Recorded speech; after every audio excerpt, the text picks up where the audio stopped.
In the Blue Mountains of Sydney, you'll never run out of things to see. But there's one place in particular that I've wanted to go visit ever since I first saw it on a map. Ruined Castle. It's not a real castle, but actually just a big rock formation in the Jameson Valley.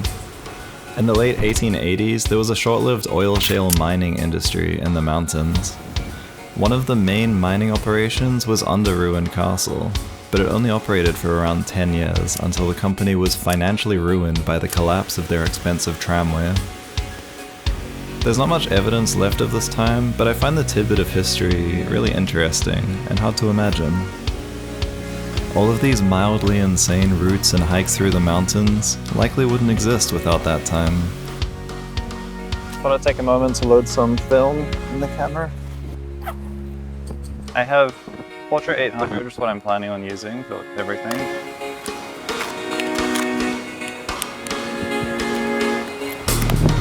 First shot of the day.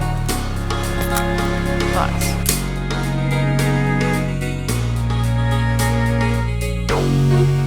So normally you'll just drive down this access road to get to the trailhead, but at the moment it's completely closed to cars basically, so you have to walk down. Oh, I think I figured out why this road is closed to cars.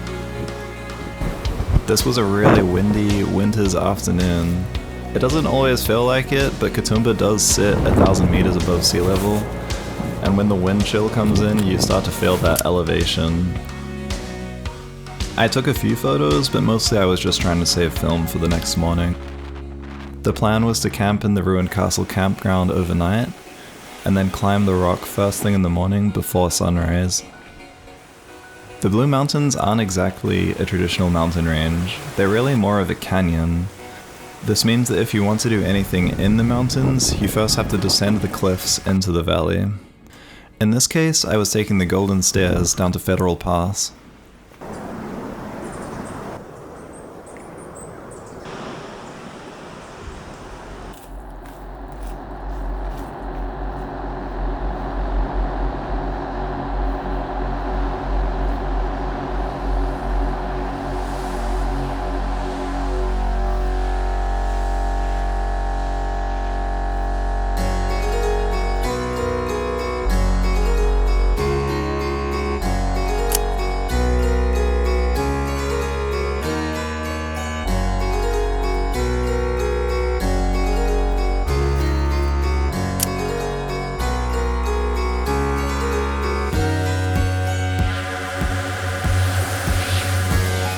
These stairs were carved out of the rock to create an access route for the mines.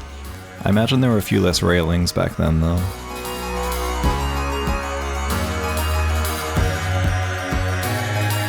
My camera was once again causing me a few frustrations. As the temperature dropped, it was struggling to do any slower shutter speeds, and would just get stuck open, giving me a blurry mess. This one I tried 3 times, but eventually gave up and decided to save my film. For some reason I decided this long drop was worthy of a frame of Portra, but that would be my last one for the day as I was nearly at the campground.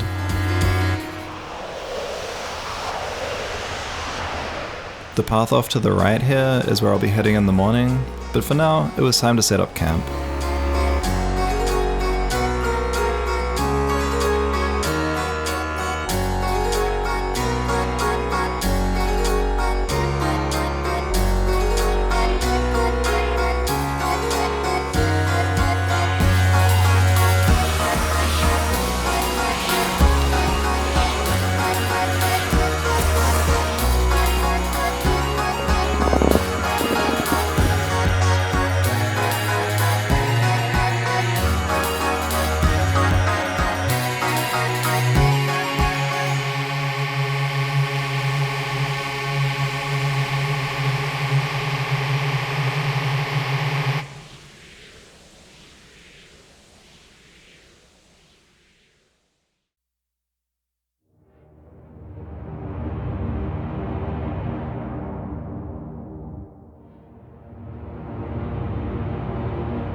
The Blue Mountains have their name for a reason.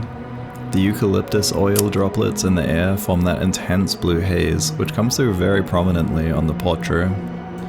I've always struggled with photographing this, as I feel like it can make everything look washed out. But these sunrise photos give an interesting perspective, having the yellow tones from the sun contrasting with the blue. It's the first time I'd seen a sunrise out here, and I think it adds the contrast I'd been looking for.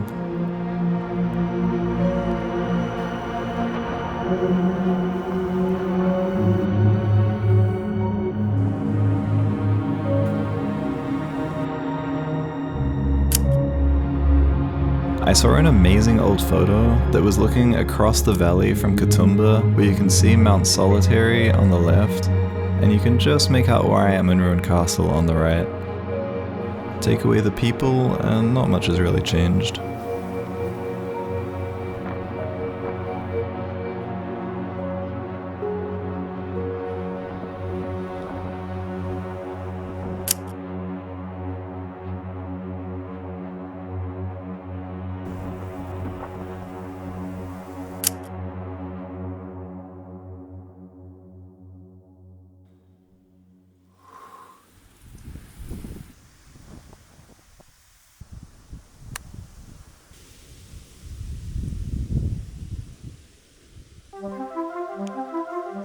Once I was out of film, it was back to camp to pack up and start mentally preparing to tackle those stairs with a heavy pack.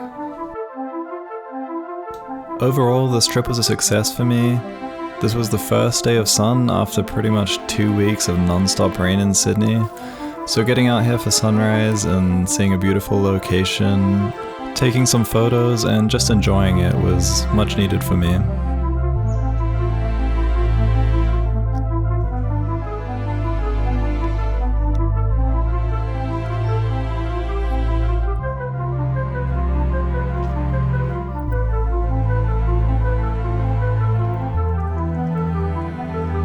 There were a few people around, but the nice thing about hiking in the middle of winter is that mostly I had the track to myself. The stairs were hard work, but I guess not as bad as if I'd had to lug mining equipment with me as well.